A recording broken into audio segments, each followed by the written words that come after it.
Hey everyone, What If Fan here, bringing you another exciting part of What If Transmigrated in Bleach World. You can find the fanfic title and the original author's name on my Patreon page. Make sure to check it out and show them some love. If you enjoy the video, don't forget to like, subscribe, and ring that notification bell so you never miss an upload. Quick update. The series What If Ichigo awoke his true powers to save his mother is now on hold, since we've caught up with the author. So now, I need your help picking the next project for the channel. I'm currently deciding between these three fanfics. What if Transmigrated into a nightmare mode Dragon Ball world? What if Reborn in Highschool DxD as a Lucifuge? What if Fishing System in Food Wars world? Please vote in the poll and let me know which story you'd like to see next. I'll take the top pick and start working on that series next. Also check out my Patreon channel for early releases of all the series, where you can find all the series released one day ahead of YouTube. Alright, let's jump into it. Chapter 191. The first generation Kenpachi, who had killed countless people, died 1,000 years ago, but her spirit had never truly been buried. His appearance, or perhaps the immense power he displayed, made her dead heart come alive again. Uehara Shiroa knew her psychological changes very well. Unohana Retsu's doubts and shock stemmed from the incredible speed at which he became stronger and his undeniable genius. The Gotei 13 had never lacked geniuses, but what they truly lacked were geniuses at the level of monsters. Souls with the qualifications to become Shinigami were already the elite among souls in the modern world. They would be considered exceptional talents at minimum. However, such outstanding individuals, when placed within the ranks of the Gotei 13, were merely ordinary rank-and-file soldiers, no different from common workers in the modern world. The seated officers and vice-captains were considered noteworthy figures. Only captains who could achieve Bankai were qualified to leave their names in history and earn the title of genius. Being able to become a senior captain meant being considered a strong captain. The 1,000-year-old captains represented the pinnacle, the absolute top combat power in the Soul Society. Yamamoto Genryosei Shigakuni, Unohana Retsu, and Zaraki Kenpachi, who had unleashed his true power, all stood at this legendary level. This was also the limit of what Shinigami could achieve. No matter what kind of genius, no matter how exceptional their talent, none could surpass this ceiling. It was like the physical limits of human beings in the real world. The reason it was called a limit was precisely because it couldn't be broken. If you run like Usain Bolt, you're a genius who can gain both fame and fortune. But if you run like Captain America, you're a monster who would be captured and experimented on. After integrating many trump cards and developing them to a certain extent, Uehara Shiroa had shattered this limit. His strength surpassed even the elite group of 1,000-year captains. He hadn't merely left his name in history. He had broken past records and created an entirely new history. Uehara Shiroa had made just one sword strike, and suddenly all other captains became mere mortals by comparison. In the eyes of others, he had attained such terrifying strength overnight. This transformed him from a legend into a myth. It was too incredible, like something from a dream. It was indeed like ordinary people in the real world seeing Captain America or superheroes in action, like witnessing the impossible made flesh. Therefore, even in the eyes of a 1,000-year captain like Unohana Retsu, Uehara Shiroa was nothing short of a monster. The more you understood the limits of Shinigami and the more knowledge you possessed, the greater the impact of witnessing such impossibility. Yawatch and Hayasubichibe still had a buzzing in their heads, struggling to recover from what they'd witnessed. As for the murderous intent that Unohana Retsu tried her best to control and hide, the reason was very simple. Because this female killer was really hungry. Simply put, she was addicted to slashing. The Captain Unohana from 1,000 years ago was not known by this name. Her name was Unohana Yachiru. After founding the 11th Division, she lived a simple life of eating, sleeping, and slashing people every day.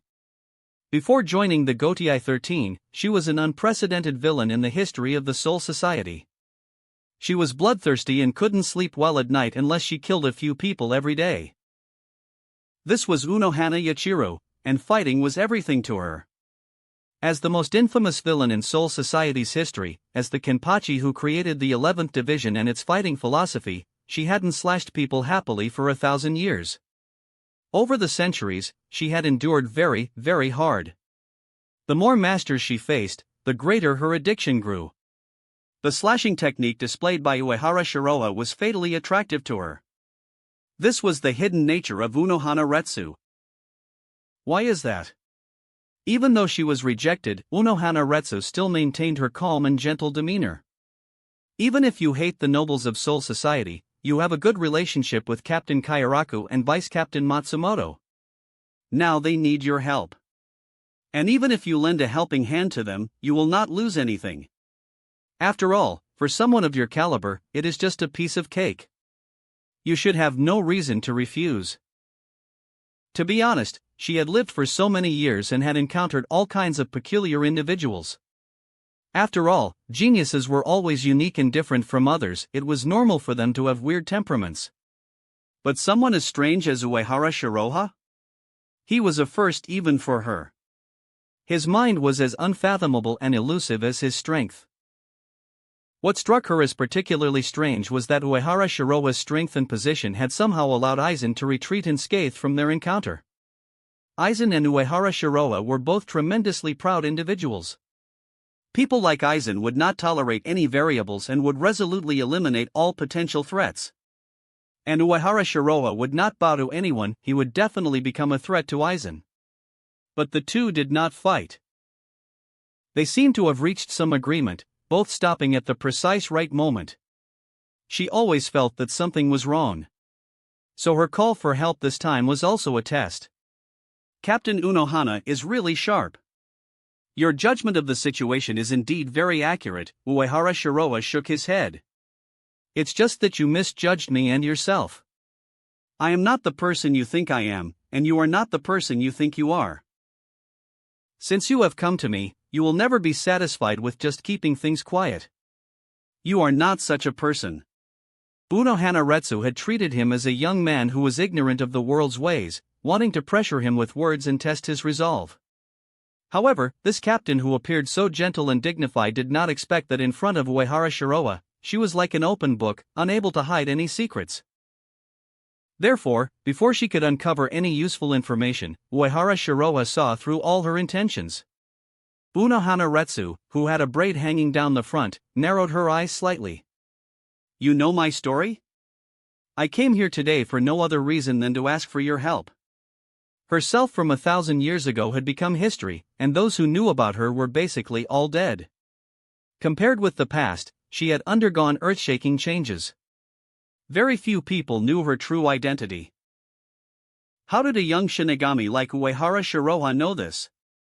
If he could discover her secret, then did he also know the details of Zaraki Kenpachi? After hearing Unohana Retsu's slightly guarded answer, Uehara Shiroha shook his head and said, however, human nature will not change.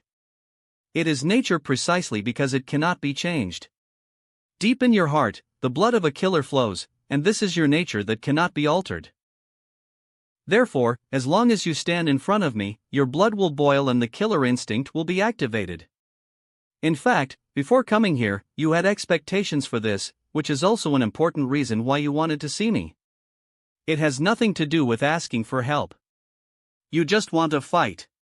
Unohana Retsu herself had not realized this expectation hidden deep in her heart, but Uehara Shiroha had seen through it at a glance. Unohana Retsu's breath became calmer. I won't do anything. She could not deny Uehara Shiroha's words. This man had seen through her completely. Before coming here, Unohana Retsu did have a vague expectation stirring in her heart. Chapter 192. She wanted to witness Uehara Shiroha's strength with her own eyes, experience the sheer pleasure of his power, and fight with him in person. Just to punish herself and make up for her past mistakes, she had suppressed these primal instincts for centuries. And this hidden thought was seen through by Uehara Shiroha at a glance. Is this mind reading? She wondered. Uehara Shiroha looked indifferent. I don't need to read your mind. I can understand your thoughts just by seeing you. It's written all over your face, it's obvious. It doesn't matter if you don't act on it.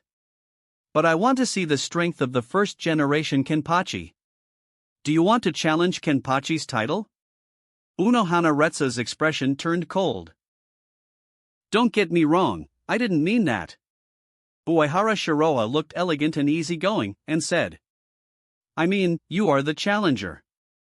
I don't mean to disrespect the title of Kenpachi. But you do need to continue to work hard to win my respect. In terms of combat power, except for the two captains who were shamed, the captains of the 11th Division who inherited the title of Kenpachi were all ruthless people, the kind who could be listed in the legends of battle. Needless to say, the first-generation Kenpachi was the killing flower on the battlefield, a real blood goddess, who only lived for fighting and killing. Like Kurosaki Ichigo, Saraki Kenpachi was a monster of raw power, with a prominent force that could make bricks fly and cut down everything that refused to obey. A typical case of unrefined power with ancestral potential. Thousands of years ago, Unohana Yachiro possessed the Ryatsu and slashing skills of a top captain, like a bloody Azura walking out of hell, terrifying and powerful. Then there were Kenpachi Kuruyoshiki and Zaraki Kenpachi. These two were also ruthless fighters with amazing combat power. Their combat power was so strong that it could even alarm the royal guard. But no matter how strong their combat power was, it couldn't save the reckless, nor could it defeat Uehara Shiroha. The successive Kenpachis had some issues with their mindsets, and their thought processes were different from others. Unohana Retsu, who looked very normal in front of him, actually had battlefield trauma, and believed that there could not be two Kenpachis in one era.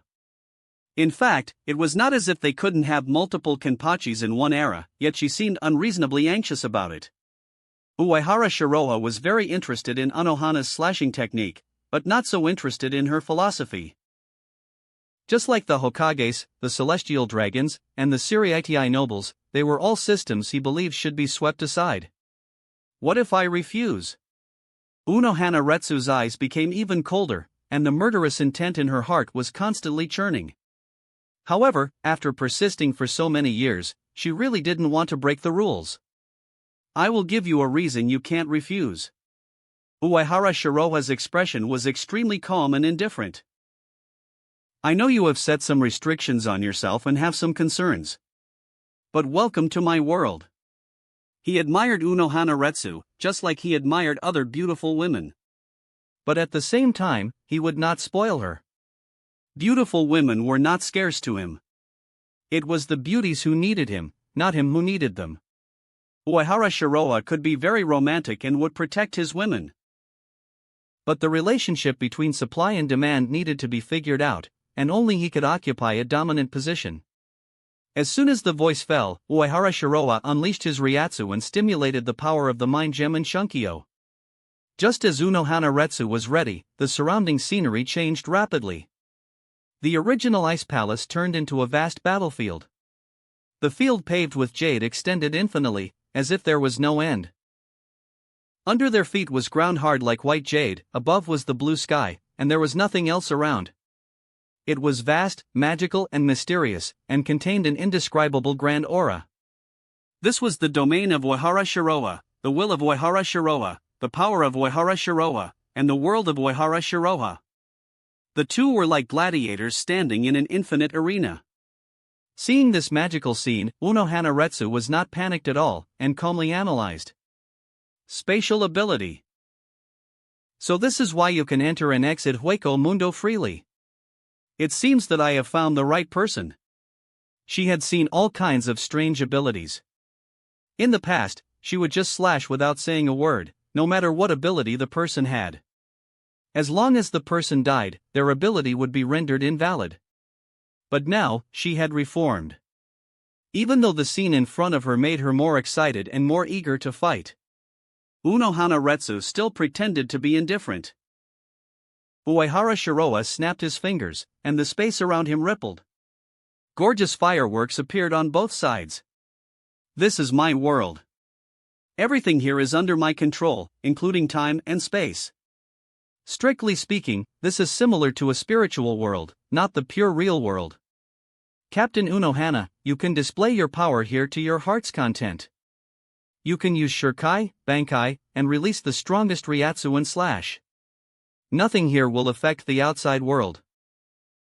Moreover, the speed of time flow is also different from that in the outside world. Just like in Shunkyo world, time will slow down here, and a few minutes in the outside world is a day here. Therefore, you don't have to worry about not having enough time, and you can prove your strength to your heart's content. You can fight me all day long. The current Shunkyo world was not the alien space the size of a city before, but it had really become a small world. And it was a colorful and multi-dimensional small world. To some extent, his Shunkyo world was more reasonable, more balanced, and more diverse than the Soul Society. If it weren't for the different structure of the world, the Shunkyo world would definitely be a higher dimensional existence compared to the Soul Society. It's really impressive to be able to do this. Unohana Retsu was amazed. She hadn't seen many such spacetime abilities. After all, studying the power of spacetime was the red line of Soul Society, and touching it was a capital crime. And ordinary spacetime power couldn't do this. Unohana Retsu couldn't imagine how much Ryatsu was needed to create such a real world, and how terrifying the control of spacetime power was. This was definitely not a technique that could be completed overnight, just like Aizen didn't complete the holification experiment in one day. In the end, those corrupt nobles who thought they controlled everything could do nothing and were just clowns. It could only be said that Uehara Shiroa hid it too well, and this hiding ability was not even inferior to Suriitei's good guy Aizen.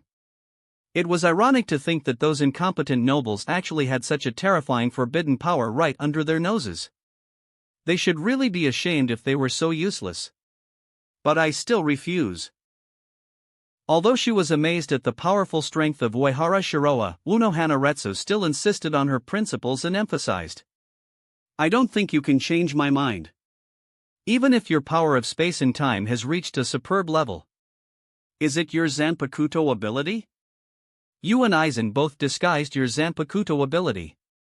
However, your Zanpakuto ability is more dangerous and more powerful than Kyokusuijetsu." Fortunately, Aizen had given them an example in advance. Chapter 193. Otherwise, Unohana Retsu would not have reacted so quickly and guessed that the power of time and space was the opponent's true Zanpakuto ability. But what about the opponent's ability to create a huge ice palace? Was it just the ability of Shirkai, or did Uehara Shiroha have other abilities? He was truly an unpredictable man. I really want to fight him, she thought. Uehara Shiroha waved his right hand, and a cold ice blade took shape in his hand. "You will definitely fight with me. Because deep down you are such a person, because you are facing me, Uehara Shiroha. Just as the other Shinigami of the Gotei 13 will not succumb to Aizen. You will not succumb to me either."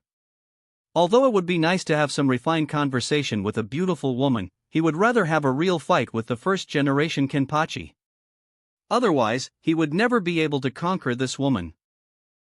It's just that the ice blade in his hand looked very sharp, but after all, it was just a weapon made of ordinary ice. Such a weapon was limited by the material and could not withstand too strong Ryatsu. It was likely to break at the slightest touch. Using such a weapon against Unohana Retsu was no longer an insult. This was pressing the face of the strongest swordsmaster into the ground. "So, you plan to fight me with only this kind of toy?" Unohana Retsu narrowed her eyes slightly. "You don't even plan to use your Zanpakuto? Do you think that will satisfy me?" Her eyes still looked very gentle, but an invisible aura was slightly emanating from her. In an instant, the space around her became stagnant, and the temperature dropped sharply. A murderous intent firmly locked onto Uehara Shiroa's vital points. Unohana Retsu was really angry. This young man was a little too disrespectful, and he actually planned to use an ice sword to deal with her. This was a naked humiliation. Although she had long known that this kid was very irreverent, she didn't expect that he would be so arrogant and so presumptuous. When Uehara Shiroa slaughtered and humiliated those incompetent nobles, Unohana Retsu was not angry, and even wanted to applaud. Now that it was her turn to be humiliated, the taste was not so good. If it were someone else, she might just smile and not take it to heart. But Uehara Shiroa couldn't do that, because he might really humiliate her. She knew that he was deliberately provoking her. This was just a simple provocation. For her, such a provocation should have had no power at all. After all, She had experienced storms that ordinary people could not imagine, and the number of people she had killed could be piled up into several mountains. But Uehara Shiroha's provocation was like a real wound, which penetrated her armor in an instant and made her a little defensive. Facing the provocation of the weak, she could remain indifferent, but facing the challenge of the strong, she could hardly resist and could not stop herself. Uehara Shiroha seemed to have not felt the invisible terrifying murderous intent in the air at all, and his expression was still calm. He continued to add fuel to the fire. That's right, your vision is really good. I didn't mean to look down on the first-generation Kenpachi. It's just that my Zanpakuto is too strong, and blood will be drawn when it is unsheathed. I was afraid of hurting you, so I abandoned it. I suggest you activate your Bankai to fight, so that you won't lose too badly. Of course, this is just my immature suggestion, and I don't mean anything else. The next second, his observation haki was activated. He did not move his body but raised his sword to block. Instantly, the power of the perfect universal barrier enveloped the ice blade. A cold light flashed, and the terrifying slash that the first-generation Kenpachi had hidden for 1,000 years cut through the sky and directly slashed against the ice blade. This was an extremely sharp strike, an extremely sublimated sword art. This kind of slashing technique seemed to be an art, full of spirituality, just like the dignified beauty in front of him, beautiful and deadly. She was worthy of being a woman with perfection in swordsmanship. This kind of slashing technique was powerful enough. In the infinitely vast mental image space, Uehara Shiroha and Unohana Retsu stood still. It seemed that the two were just standing in place. But in fact, in the instant that the cold light flashed, the two had finished fighting and exchanged positions. In the instant they passed by, Unohana Retsu launched a fierce attack with a powerful slashing technique. She never left Uehara Shiroha's vital points untargeted. This was the first-generation Kenpachi, who was cruel to her opponents and even crueler to herself.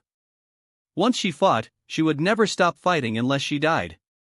This was her belief. Boom! The next second, there was a loud explosion in the air.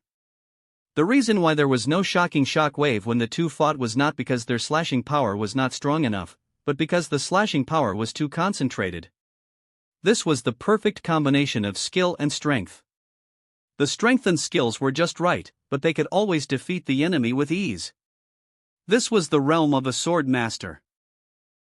After just one exchange, Unohana Retsu knew that Uehara Shiroha's slashing technique was very strong, beyond her expectations. As expected of the first Kenpachi. Uehara Shiroha stood with his sword in hand. His aura was not noticeable, but he stood as still as an abyss, unshakable.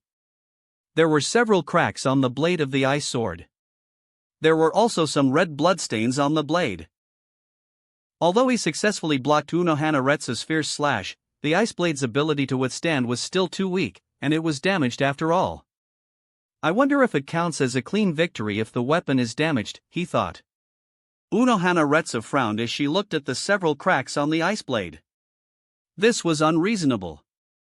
This was not proper Zanjutsu at all. To unleash a powerful slash, you must burst out with powerful Ryatsu and strength. How could a mere ice blade be able to resist the terrifying collision of Ryatsu and strength when the two fought? When did she become so weak that she couldn't even do anything to a piece of ice? Did her slashing technique regress? Could it be that she really couldn't wield the sword anymore? This was obviously impossible. Looking at Unohana Retsu, who was highly concentrated, Uehara Shiroha kindly reminded her, "You should treat your wound, otherwise this battle will have to end early." "What did you say?" Unohana Retsu looked down and saw a trace of crimson seeping through the white Haori, like a plum blossom in the snow, bright and stark. Only then did she react. "It turns out that I am really injured, but how can I accept this?" In the direct competition of swordsmanship, she was injured before the enemy. This would have been absolutely impossible in the past. Without any fancy moves, without the assistance of other abilities, the opponent injured her with pure swordsmanship. Unohana Retsu's murderous resolve was like diamond, but facing this incredible situation, she couldn't help but waver a little. Am I weaker? Is it because my sword has become dull, or because I am not decisive enough? No, Zanjutsu is my best skill, there is no way it can go wrong. The problem is that I was defeated by the enemy in the field I am best at. This is really fascinating. This feeling was familiar to Unohana Retsu. Chapter 194. She recalled the epic battle with Kenpachi Zaraki 1,000 years ago. Who would have thought that the first-generation Kenpachi, so notorious throughout Soul Society, couldn't even kill a child? Who would believe it? Yet it was the undeniable truth. The tragic defeat from a millennium ago remained vivid in her mind. The wound on her chest from Kenpachi Zaraki's blade often reminded her of that humiliation. This moment felt exactly like that one. No, this was even more outrageous and incredible than her battle with Kenpachi Zaraki. This time, she was defeated faster and more thoroughly. Back then, she'd believed no one could beat her in kendo. No matter how cruel the villain or how powerful the opponent, she could strike with one sword without exerting any force, and her enemy would fall by themselves. Battles had become boring and dull, if they could even be called battles at all. But facing Uehara Shiroha was different. She struck with all her strength, and yet it was she who ended up bleeding. She'd done everything right, used her strongest force, and still couldn't cut through. It was divine strength. Incredible. Under normal circumstances, even the current Kenpachi Zaraki couldn't withstand her wave of attacks. But Uehara Shiroha was not Kenpachi Zaraki. Her opponent's slashing technique was even more powerful and deadly than Kenpachi Zaraki's had been 1,000 years ago. How long had it been since such a thing happened? Or rather, had she ever encountered such a powerful opponent? Faced with this unexpectedly tragic defeat, Unohana Retsu did not flinch, did not retreat, and did not lose heart. Her eyes grew cold as her dormant heart became active again. Unohana Retsu, determined to kill, opened her Bankai, Minazuki, Jinshimatsu. She was now very different from her usual gentle and dignified appearance. The contrast was stark. She revealed a cold smile, and her Ryatsu became oppressive. Affected by her momentum, the surrounding space seemed to transform into a cruel primitive jungle. The strong survive, and the weak are eliminated. Grinding teeth and sucking blood, hunting prey. The rule here was simple: kill or be killed. The weak could only be eaten and had no right to survive. Her strong will and Ryatsu attached to her Zanpakuto, Minazuki. Her sword was a true reflection of her mind manifesting in reality. The abilities of a Shinigami's Zanpakuto were not static. Different owners using the same Asachi or Zanpakuto would reflect different minds and awaken different Shirkai and Bankai. This was the case with Tozen Kanami's Zanpakuto. Although the blade might be physically similar, their abilities could be vastly different. Even for the same person, a significant change in personality or inner wishes could alter the Zanpakuto's abilities accordingly. This was the case with Unohana Retsu. Because of her personality shift, Minazuki had become like her, able to both kill and save, contradictory yet powerful. And the Bankai, Jinshimatsu, sealed for 1,000 years, now revealed its terrifying dual nature of healing and lethality. Blood slowly oozed from the golden handle. Dazzling crimson flowed along the slightly curved blade, finally gathering into a gorgeous pool of blood. Horrible, gloomy, cold, and bloodthirsty Ryatsu erupted from the blood pool, shaking the world, making the cruel forest more hideous and more real. A stream of blood surrounded Unohana Retsu, greatly increasing her strength and turning her into a gorgeous blood-soaked Azura. Under Jinshimatsu's treatment, her injuries recovered rapidly. She hadn't initially intended to use Jinshimatsu this way, it was typically a gift for the weak. To a certain extent, Unohana Retsu's Bankai and Zaraki Kenpachi's self-imposed limiters served the same purpose, both prolonged battle time to enjoy the thrill of killing to its fullest extent. However, while Zaraki Kenpachi's seals weakened himself, Unohana Retsu preferred to heal her opponents when facing strong enemies. This made the killing more enjoyable, more fun. But this time, Jinshimatsu was being used to heal herself. If she hadn't activated Bankai, she definitely wouldn't have been able to hold on. After all, she was injured in their first exchange, injured without even noticing it. With such horrific killing power, even a beast like Kenpachi Zaraki couldn't withstand it, let alone her. As Uehara Shiroha had said, if she continued like this, her blood would soon run dry. so she had no choice but to activate Bankai. Even if it seemed undignified, she didn't hesitate. With Jinshimatsu's blessing, the battle could finally continue. For Unohana Retsu, this was the most important thing. Dignity was meaningless. Jinshimatsu? Interesting. Uehara Shiroa looked at the enchanting beauty in the blood pool with great interest. Unohana Retsu now exuded a different charm, deadly yet alluring, just like her Zanpakuto.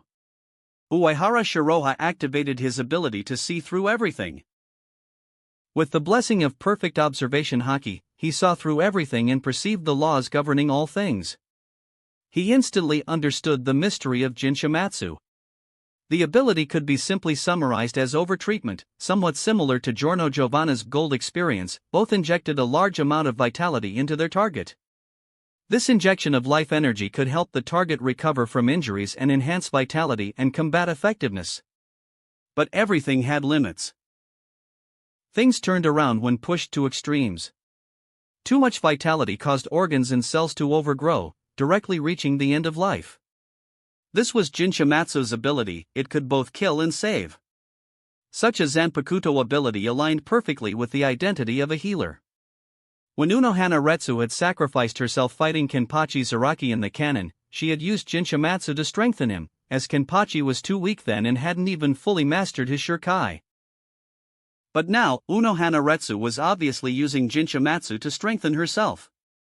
Uehara Shiroa appreciated this tactical shift, it showed wise judgment, both calm and passionate. Had she not used Jinshimatsu to strengthen herself, Uehara Shiroa would have been ready to kill her in the next second. Not everyone was qualified to fight him. Next, I will attack with all my strength, Unohana said, her eyes full of desire and expectation as she held her sword's hilt upside down.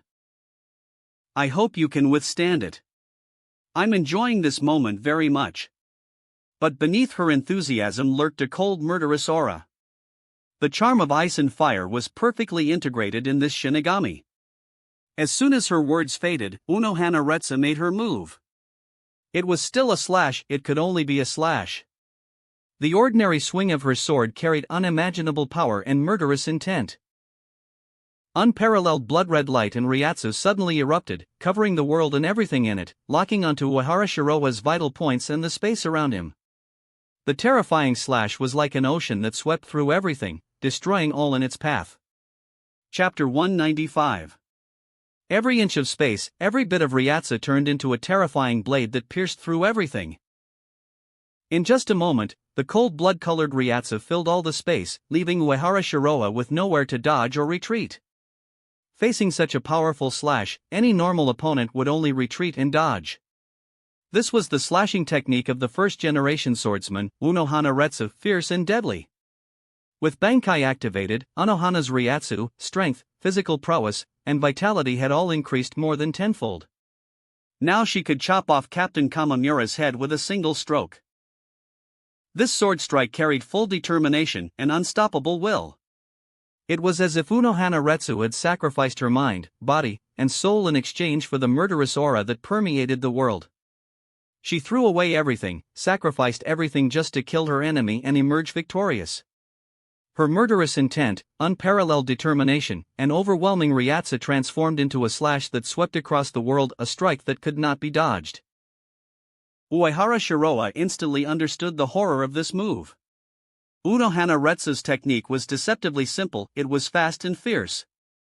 Although she claimed to have mastered 8,000 sword styles, when truly fighting, she relied on only 2 moves, killing and fierce killing.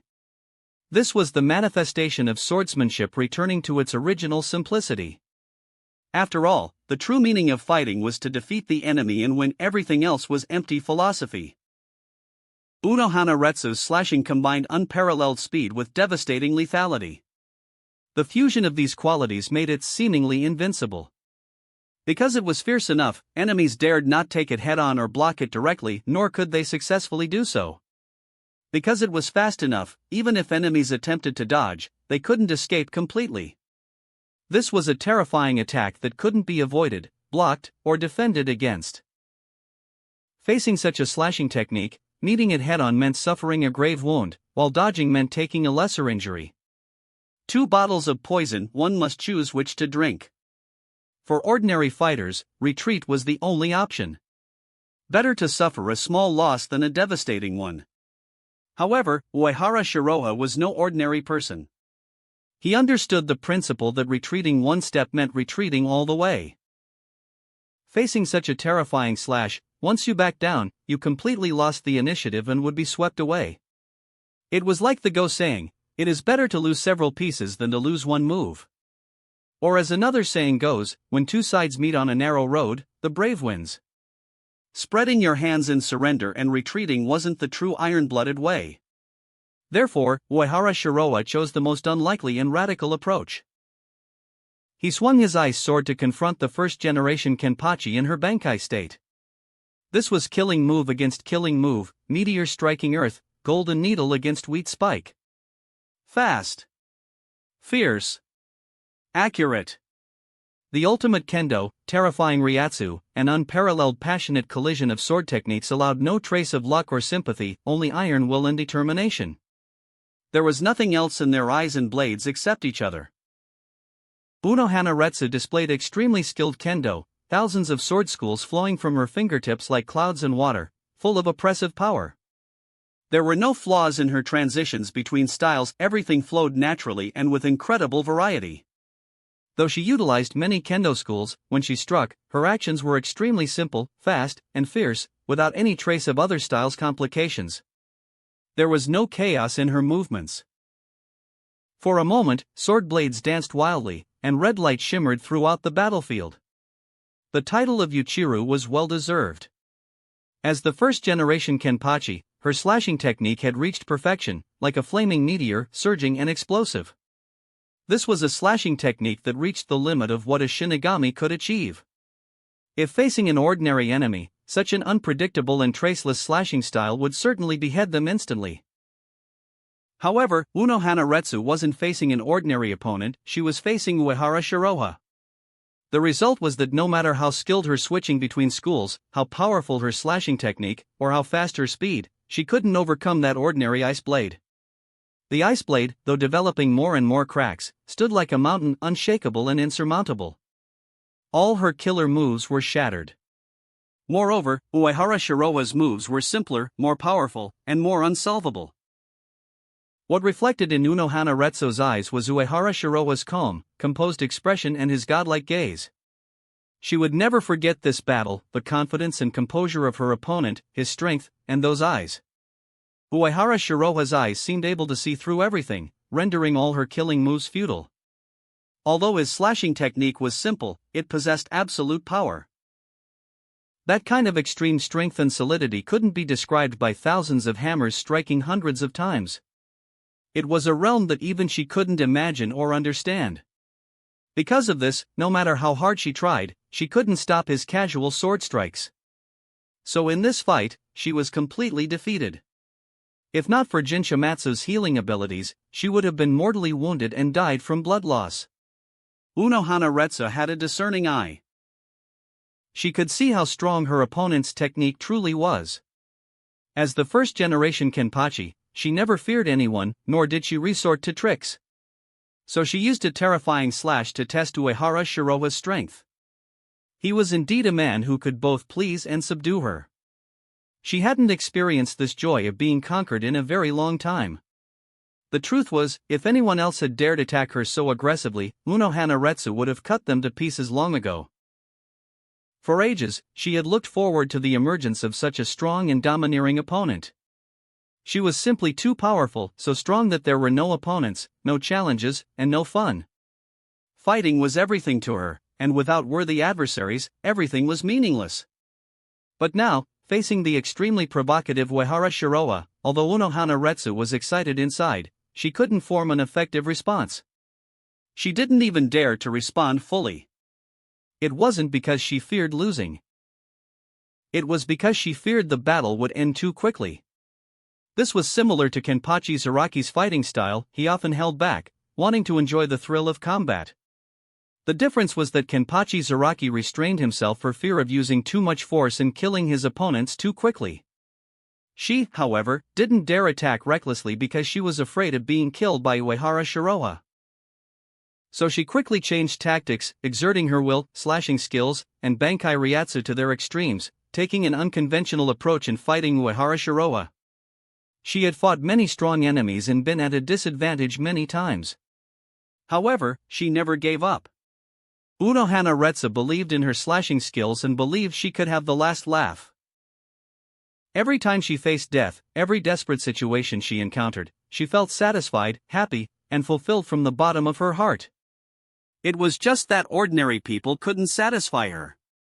While fighting, Unohana sighed with satisfaction. Uehara Shiroa, you are so strong. This is such a pleasure. Is she getting turned on? Uehara Shiroa secretly complained. Nevertheless, he too was enjoying this battle. Chapter 196. The opponent's slashing technique was full of spirituality and threat, perfect for training his own skills. Uehara Shiroa felt the joy of fighting for the first time in a long time. This was why he didn't end the battle immediately after gaining the upper hand. Compared to Kenpachi Zaraki's rough swordsmanship and rugged face, Unohana Retsu was much more elegant. She was strong and good-looking, making the battle both pleasing to the eye and thoroughly engaging. This was a worthy opponent. Kenpachi Zaraki? He was really unfamiliar with him. Unohana Retsu was a typical berserker who kept her violent nature hidden beneath a gentle facade. There was nothing else in her mind but killing. She loved battle and bloodshed more than anything in her life. Fighting was her faith. Her strength was also first class. It was a pity that she had to face him. Uehara Shiroa was qualified, confident, and powerful enough to dominate the fight. But this first-generation Kenpachi, current captain of the 4th Division, was helpless and powerless against him. This was the gap. This was reality. At this moment, Uehara Shiroa was like a boss who had entered his second phase, crushing all challengers with absolute invincibility. The power of his infinite slashing technique was truly unstoppable. This was the hidden form of the Shunkyo world, the ultimate fusion and evolution of unlimited blade works, the Mind Gem, and Shunkyo. It was a power that surpassed even the gods. Infinite Shunkyo perfectly integrated all aspects of Uehara Shiroa's abilities. Currently, this was his strongest technique. After lying dormant for nearly 100 years, he had developed an ability that transcended divine limits. If the full potential of infinite Shunkyo could be unleashed, not just transcendence, but even Soul King candidates and perhaps the Soul King himself couldn't withstand it. The 1000-year Captain Unohana Retsu now had a real understanding of this. She was the first to feel the terrifying power of infinite Shunkyo. At this moment in the Shunkyo world, the light of the sky had condensed and begun taking on a specific shape. What appeared before Unohana Retsu was a brilliant firmament. In the sky, stars radiated dazzling brilliance. However, looking closer, one could see these weren't real stars but crystallizations of power. They were actually Zanpakuto of various shapes, each radiating extremely strong Ryatsu. Each star represented a Zanpakuto. Unohana Retsu recognized Ryujin Jaka, Hyarenmaru, Senbunzakura, Kyoka Suwajetsu, Suzumabachi, even her own Minazuki floated among them. There were roughly 10,000 Zanpakuto there, seemingly every Shinigami's sword arrayed in the heavens. And these Zanpakuto were all in their Shurkai forms. This power was beyond comprehension. Just gazing upon it made one feel powerless and desperate. 10,000 Zanpakuto in Shurkai form, ready to strike, more terrifying than even Sokayaku at full release. Was this Uehara Shiroa's Bankai? It was too overwhelming. Ryujin Jaka's Bankai was already devastating enough. If active long enough, it could burn the 3 realms and turn everything in the world to ash.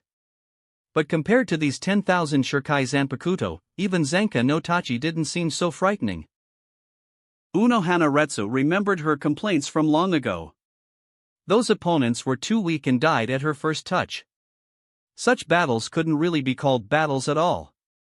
All she had seen were weaklings, mere ants. But facing such power as this, she was no different from an ant herself. In front of Uehara Shiroa, she too was insignificant. Unohana Retsu muttered to herself, "It turns out I've been fighting monsters like this all along. Compared to such a Bankai, mine is just child's play." Uehara Shiroa had no intention of using this technique to reduce Unohana Retsu to ashes. He simply wanted to let her see this new world and then continue living. It was like showing off money to impress someone, not to spend it. The original Unlimited Blade Works wasn't this powerful on its own. The ability to materialize thousands of extraordinary weapons came from two sources. First, Uehara Shiroa had the support of the Mind Gem and his own indomitable will. Second, the system's unreasonable strengthening ability enhanced it beyond normal limits. In truth, Uehara Shiroa hadn't initially expected the EX Unlimited Blade Works to be so overwhelmingly strong. Although he was excited to obtain the EX ability, he had been somewhat confused after the initial thrill faded. The Infinity Gems were only SR rank, while this EX ability seemed to require Pango Bloodline, Chaos Bell, Cosmic Drill, and other legendary artifacts. It turned out to be just a Reality Marble ability. EX ability was just this? Infinite Blade System was worthy of such classification? Could a mere mind image touch cosmic power? Then, Uehara Shiroa had experimented with developing the EX Infinite Blade System further. And it was truly spectacular. The reality was that the system had elevated Infinite Blade System to a level far beyond its original potential. An EX rank upgrade could turn ordinary combat into divine art. How could it not be powerful? Uehara Shiroa's Infinite Blade System could blast apart the entire Fate universe and reduce Ku Chulian and Gilgamesh to slag in seconds. If Ihmiya, that ally of justice, had possessed this EX Infinite Blade System, Gilgamesh would never have been able to overwhelm him with Gate of Babylon. Therefore, it wasn't Infinite Blade System itself that was awesome, but the system that enhanced it. It could also be said that it wasn't Infinite Blade System that was strong, but Uehara Shiroa who wielded it through the system. Most importantly, the Mind Gem and Infinite Blade System were natural counters to all kinds of powerful beings in the world of Shinigami. The Mind Gem alone was formidable, its infinite power controlled all mental energy, the innate foundation of all spiritual life. It could also provide a continuous supply of power for unlimited blade works. The simultaneous release of 10,000 swords would consume too much Ryatsu even for a transcendent. And unlimited blade works was the origin of all weapons. Even the weapons it copied became stronger and more invincible than the originals. The Mind Gem also served as a power source for unlimited blade works. The combination made the duration and control ability of unlimited blade works so potent that people couldn't comprehend it. Uehara Shiroa was the true master of all weapons. In the world of Bleach, the importance and power of weapons was beyond imagination. Beyond just the Zanpakuto of Shinigami and the spirit weapons of Quincy, even the gods had artifacts like the Hakioken, which could reflect divine power back at them. Even the Soul King could be wounded by weapons. For weapons like these, unlimited blade works could copy them all into the infinite slash and strengthen their abilities further. Therefore, once Uehara Shiroa unleashed his infinite slash, he was invincible below the level of Soul King candidates. Using such a move to deal with Unohana Retsu was like using a cannon to kill a mosquito. This was why Uehara Shiroa held back. He had only slightly displayed the power of infinite severance, and already Unohana Retsu was shocked to the point where she could not move. Chapter 197. Just as Unohana was sighing, Uehara Shiroa's figure suddenly disappeared. When he reappeared, he had already arrived in front of her, the ice blade in his hand piercing through her chest. How did you become so strong with your Zanpakuto? Unohana Retsu looked down at the ice blade in her chest, still not planning to surrender. She wanted to resist, but the countless Zanpakuto floating in the sky completely suppressed her power. In the face of this godlike ability, her Ryatsu, murderous aura, and will were all rendered powerless. Only now did Unohana Retsu understand the feeling she'd had from the beginning. In duels between master swordsmen, one could feel the opponent's thoughts through their Ryatsu.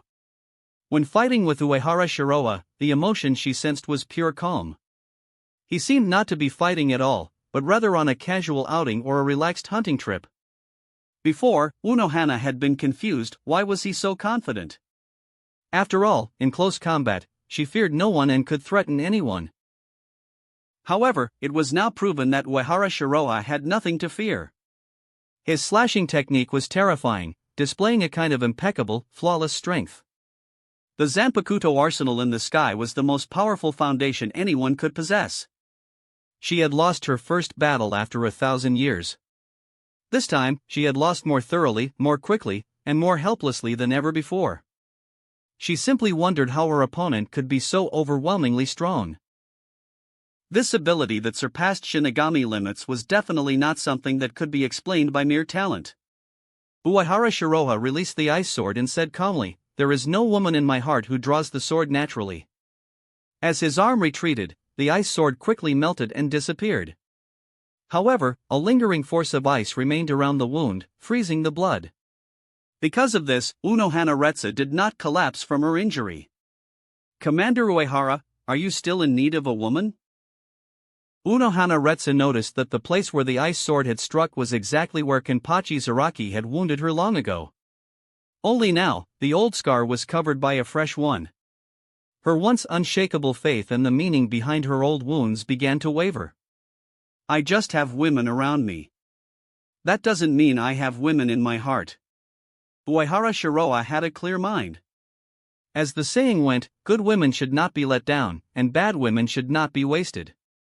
He was simply enjoying life. Before the two parted, Unohana Retsu left him with one sentence, "I will find you again." At the same time, in Karakura town, Urahara Kisuke was making final preparations.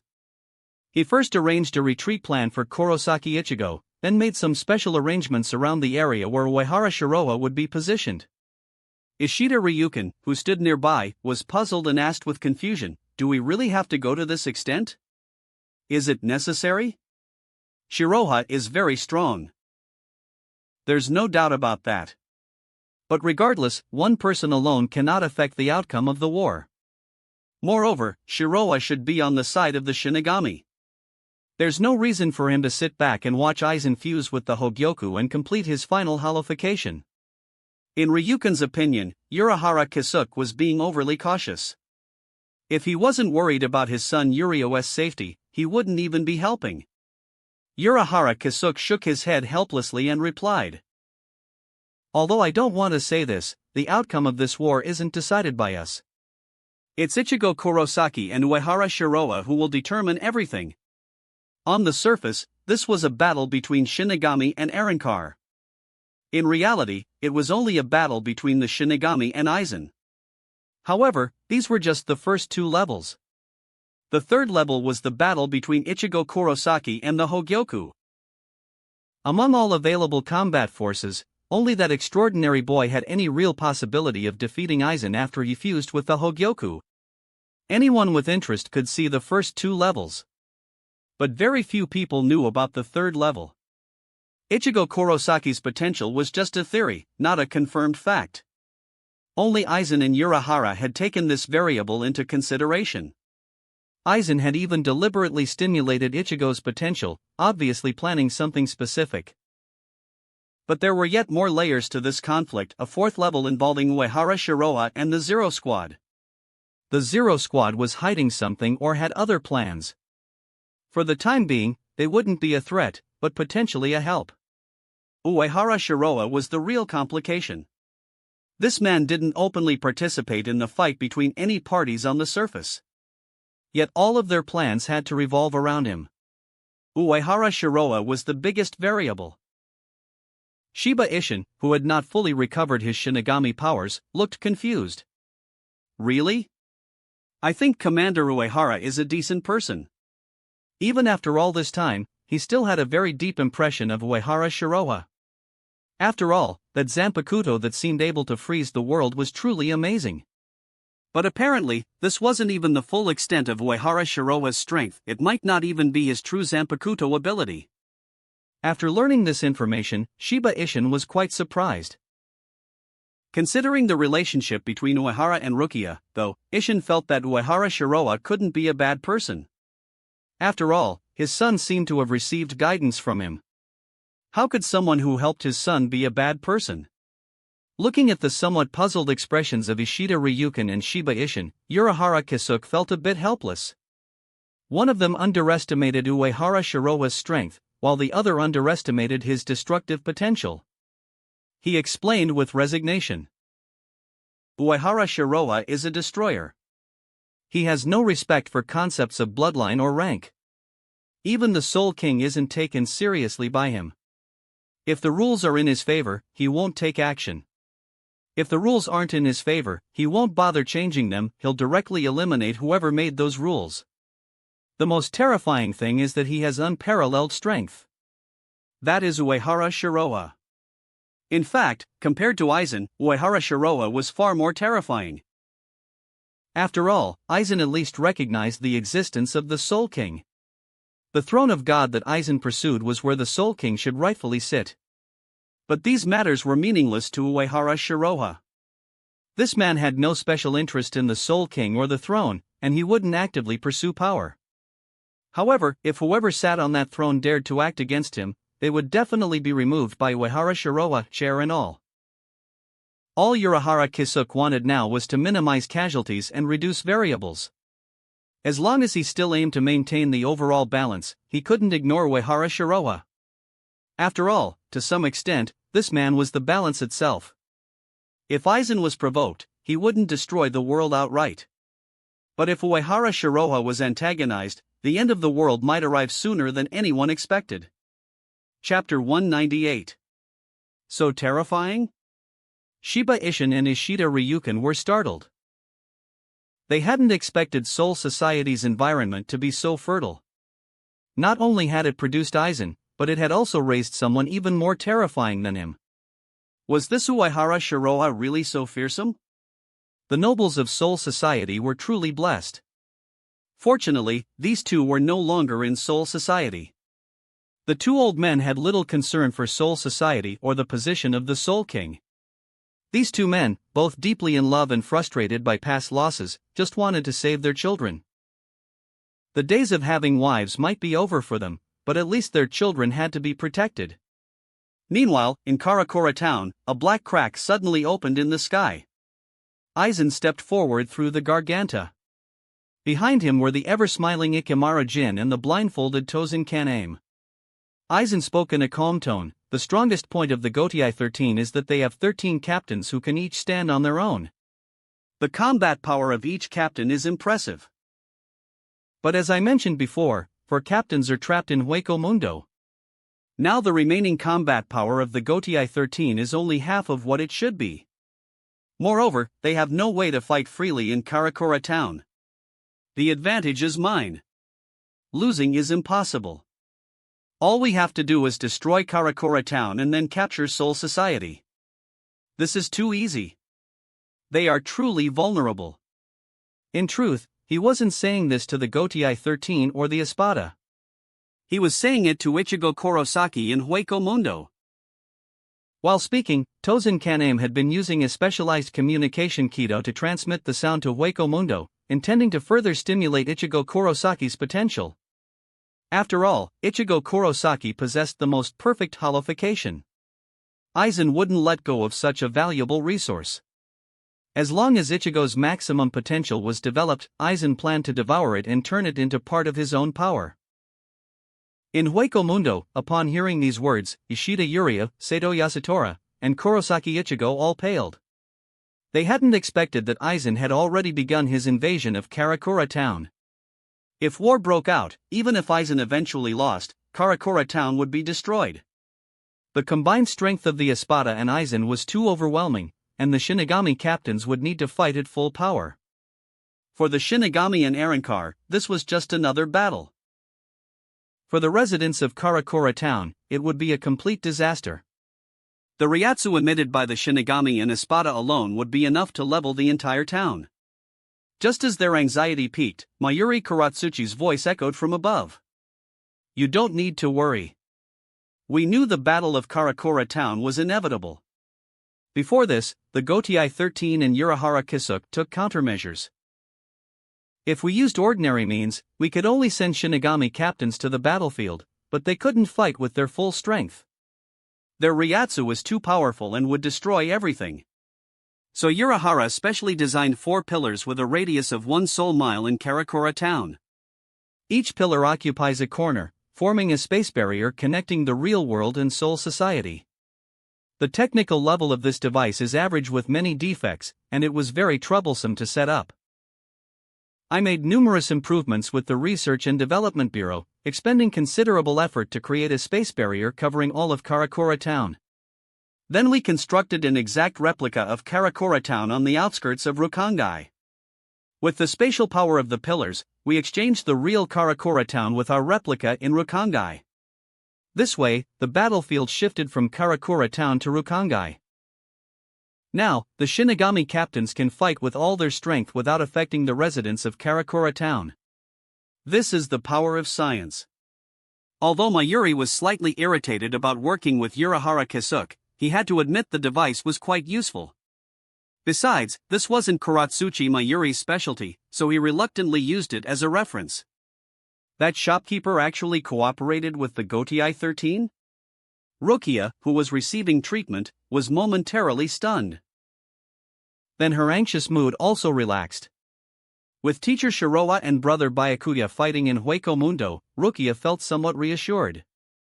After hearing Kuratsuchi Mayuri's explanation, Ichigo Kurosaki and the others finally calmed down temporarily. However, even if Karakura Town was safe for the moment, as long as Aizen remained at large, the threat would persist. This time, Ichigo Kurosaki made up his mind. Whether it means unleashing my instincts or changing myself, I have to protect my friends in Karakura Town no matter what. This is my duty. At the same time, Aizen in the sky also discovered something unusual.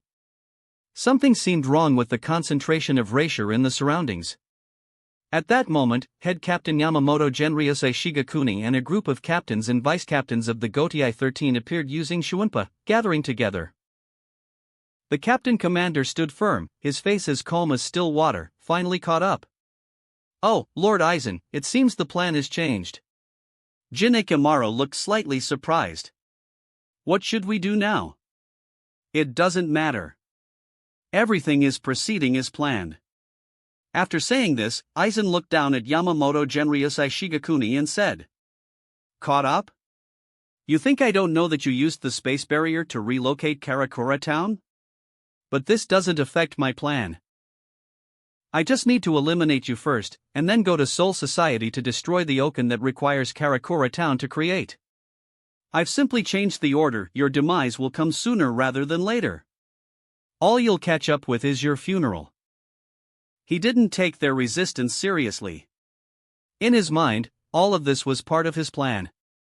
He was fully prepared. Aizen intended to use the Gotei 13's trap to complete his own scheme. To him, the Shinigami captains before him posed no threat at all. Apart from himself, he believed there were only 1.5 beings who could challenge him. One was Uehara Shiroha, and the half was Urahara Kisuke. Yamamoto Genryusei Shigakuni, his white beard fluttering, slammed his cane down, intimidating without showing anger. "Traitor Aizen Sasuke, surrender. You have no escape." "No escape?" Aizen chuckled. "How ridiculous. I don't know why you harbor such an illusion. Your confidence is mere delusion. Come forth. Stark, Barragan, Harabel.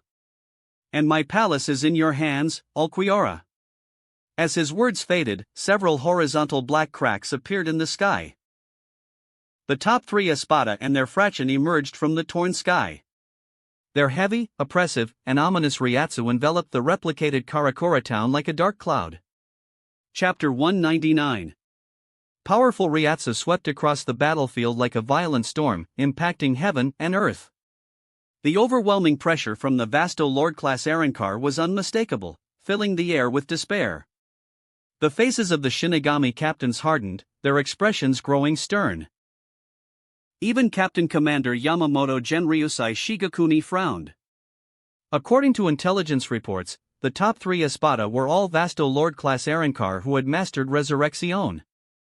The power of a Vasto Lord Hollow itself surpassed that of a captain, not to mention they had been further strengthened by the Hogyoku and mastered their release forms. This would be a tough battle. Compared to the captains, the vice-captains' faces showed much more concern. This scene was far too intimidating for them. With their level of Ryatsu, they shouldn't have been facing such powerful enemies. Fighting against opponents of this caliber would be a severe test of their abilities. The vice-captain of the 2nd Division, Omida, tried to shrink his body behind his captain, attempting to minimize his presence while muttering, "Their Ryatsu is monstrous. It's terrifying." Omida preferred fighting when the odds were in his favor. When advantaged, he dared to challenge even Aizen himself, shouting, "Back off, Aizen." But when disadvantaged, he ran faster than a rabbit. Now was definitely a time of disadvantage. The captain of the 2nd Division, Suifeng, stared at Aizen and the Arrancar, saying coldly without turning her head, "If you dare run away, I will definitely kill you." Hearing his captain's ruthless words, Omida, with food residue still hanging on the corners of his mouth, began sweating profusely. He forced a smile and said, "Ha! Ha! Ha! Captain, you really know how to joke. You'll find out whether this is a joke or not in a moment." Suifeng drew her Zanpakuto. A great battle was about to begin. Meanwhile, in Hueco Mundo, several columnar structures outside Las Noches had collapsed, leaving only ruins and black holes. Countless craters scarred the vast desert, and numerous sand dunes had been completely leveled. Red blood spattered everywhere, black smoke curled into the sky, angry roars echoed endlessly, and powerful Ryatsu waves filled the air. In a short time, this place had become an incomparably tragic battlefield. After another shock wave, 2 agile figures dashed across the sand, slashing at a towering giant. Byakuya Kochiki and Kenpachi Zaraki were attacking the enormous body of Yami with all their strength.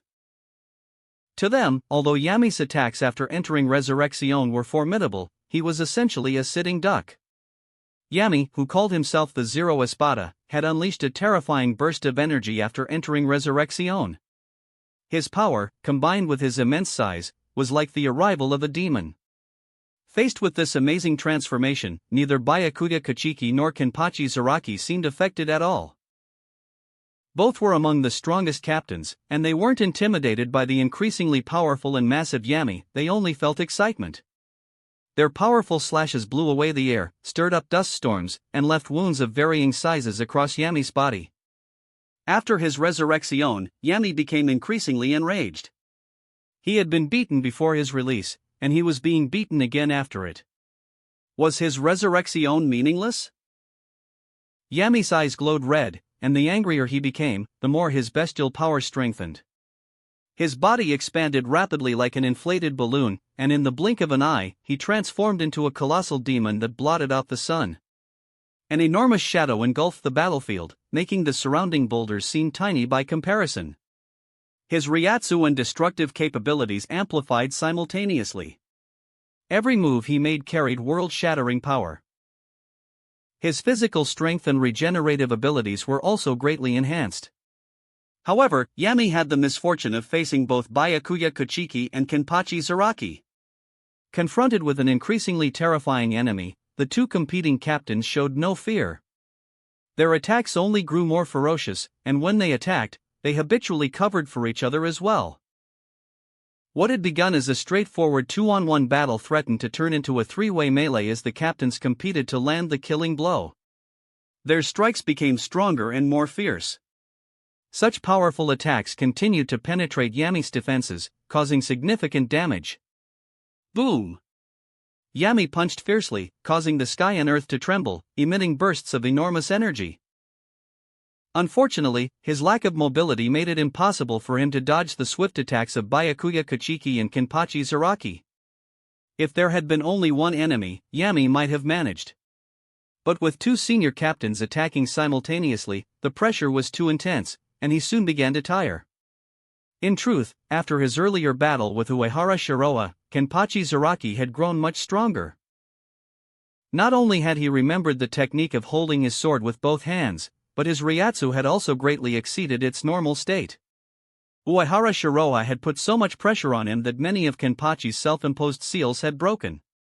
Against an enemy like Uehara Shiroa, no amount of unlocked power would have been enough. But when he recovered, Uehara Shiroa had disappeared.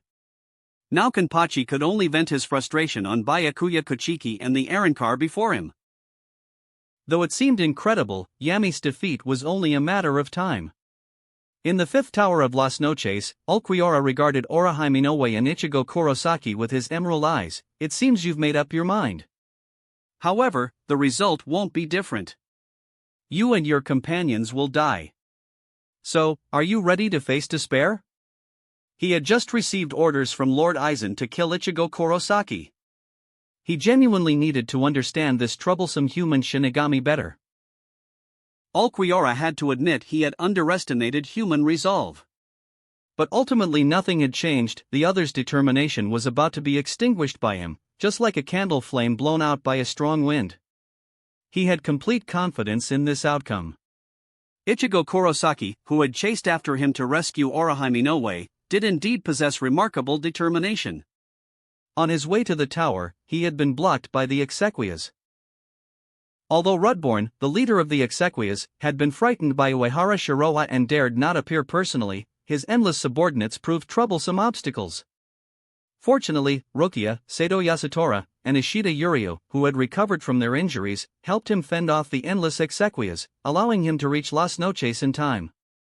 Now, Ichigo Kurosaki drew Zangetsu and aimed it at Ulquiorra, shouting, "Ulquiorra, stay away from Inoue." Your eyes have changed. Ulquiorra's emerald green pupils contracted slightly. Your resolve has become stronger. Was it Uehara Shiroha who gave you this confidence? He does have that quality, but now Uehara Shiroha isn't here. That's not it. Hearing this, Orihime Inoue stepped forward and retorted, "What we seek isn't victory and killing, but peace and harmony. This is where our hearts are connected." Chapter 200. Kurosaki-kun is not fighting alone, Orihime declared. She would never forget Ichigo wearing his hollow mask, looking just like her brother after he became a hollow, so lonely and desperate. She would rather run away than let Ichigo get hurt and bleed. She would stand by his side and ensure he never fought alone. Telepathy? Ulquiorra said disdainfully. You talk about the soul constantly, as if you understand it perfectly. But for me, what I can't see with my own eyes doesn't exist. For example, what you call the soul. If I tear your chest apart, will I see it? Or if I smash your head, will I find these beliefs and ideas you speak of? I will prove that none of these things exist. After speaking, he took a step forward, drew the sword at his waist, pointed it at Ichigo, and continued, "Don't worry, I won't harm this woman. The order Lord Aizen gave me was to protect Las Noches, not to kill her. But you are different. As long as you're eliminated, Las Noches will remain secure. Are you drawing your sword against me as soon as we meet?" Ichigo deliberately provoked him. "Before, you didn't draw your sword when fighting me. Does that mean without your sword, you lack confidence in defeating me this time?" "No. This is merely to prove that this time, I will truly understand you." Ulquiorra's expression remained hard, his pupils like dead water, without ripples. In his heart, he had resolved to end this here and now.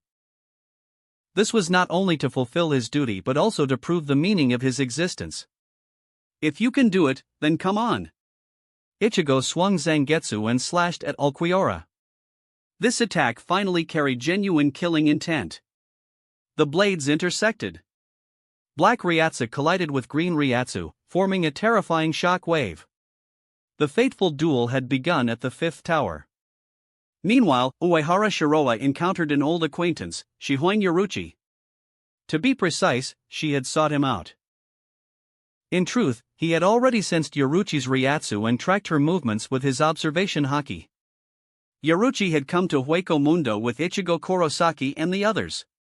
Initially, this confused him. At this critical moment when the fate of worlds hung in the balance, why wasn't Yoruchi focused on Aizen? Why had she come to Hueco Mundo instead? According to the original timeline, Shiba Ishin, Shihoin Yoruchi, and Urahara Kisuke would join the defense of Karakura town, then pursue Aizen after he fused with the Hogyoku. What was the result? Similar to how Diavolo's King Crimson inadvertently helped Giorno's Gold Experience Requiem evolve, the trio's situation paralleled this. When feeling threatened, the Hogyoku in Aizen's body would activate, triggering his transformation to a higher plane of existence. This was the evolution of a Shinigami to the level of a transcendent being, the evolution of mortals toward godhood. The combined attack from Urahara Kisuke and the others would essentially help Aizen evolve. Yet this time, Shihoin Yoruchi hadn't stayed in Karakura town but had come to Wako Mundo instead. This meant Urahara Kisuke and Shiba Ishin could only join forces with Ishida Ryukin to deal with Aizen, a significant deviation from the original timeline.